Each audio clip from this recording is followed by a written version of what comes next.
Et dans cette vidéo, je veux qu'on revienne rapidement par rapport aux entraîneurs parce que je pense qu'il faut qu'on accorde maintenant, hormis le fait que le football africain est en train de prendre un niveau exceptionnel, mais je pense également que les entraîneurs également sont en train d'élever le niveau. Et j'aimerais qu'on revienne rapidement par rapport, bien évidemment, aux entraîneurs africains parce qu'il faut le dire, c'est les 4 dernières éditions de la CAN, en prenant la CAN de 2019 qui a été remportée par l'Algérie, en prenant la CAN de 2022 qui a été remportée par le Sénégal, la CAN de 2023 qui a été remportée par la Côte d'Ivoire et celle de 2025 remportée par le Sénégal. Bien évidemment, il faut le dire, dans ces 4 dernières éditions de la CAN, les 4 sélectionneurs entraîneurs de ces éditions sont de 1, des anciens joueurs qui ont joué avec leur sélection nationale, de 2, qui sont des entraîneurs locaux.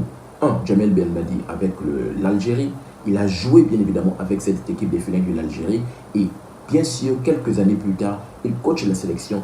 Il a remporté, bien évidemment, cette, je pense, la deuxième étoile du côté de cette équipe de Félix de l'Algérie. Incroyable. Le 2, mais également à Aliou Cissé.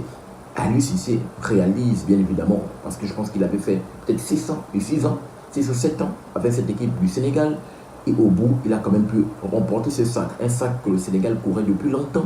Aliou Cissé qui était bien évidemment en 2002 avec cette équipe des Lions de la Teranga du Sénégal. Lui qui n'avait pas pu remporter, je pense qu'ils ont joué la finale face au Cameroun. C'était plus compliqué.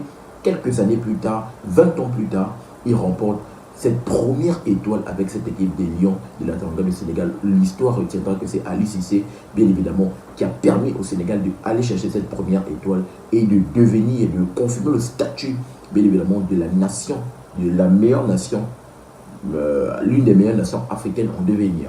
Et là, c'est encore un autre sélectionneur, entraîneur, c'est Pape Thiaw. Pape Thiaw qui a également joué, je pense qu'il était de la même génération que Aliou Cissé, lui également, qui permet, il n'est même pas ici, il n'est même pas que Aliou Cissé, il est dans la continuité. Il permet à cette équipe sénégalaise d'aller chercher cette deuxième étoile dans une finale historique que le football africain n'oubliera jamais. Et on va finir par MS Faye, lui bien évidemment qui a remporté, on se rappelle bien, la 3e étoile avec cette équipe de la Côte d'Ivoire pendant l'édition 2023 chez eux. MS Faye également qui a joué, il était un joueur, un ancien du côté de la Côte d'Ivoire et lui également quelques années plus tard il est le sélectionneur entraîneur. Donc pour finir, j'aimerais qu'on accorde tellement beaucoup de crédit et de respect aux entraîneurs africains parce que dans ces nouvelles élans, dans cette nouvelle ère où le football africain bien évidemment est en train de s'exposer, de montrer des choses incroyables à l'échelle pas seulement continentale mais internationale.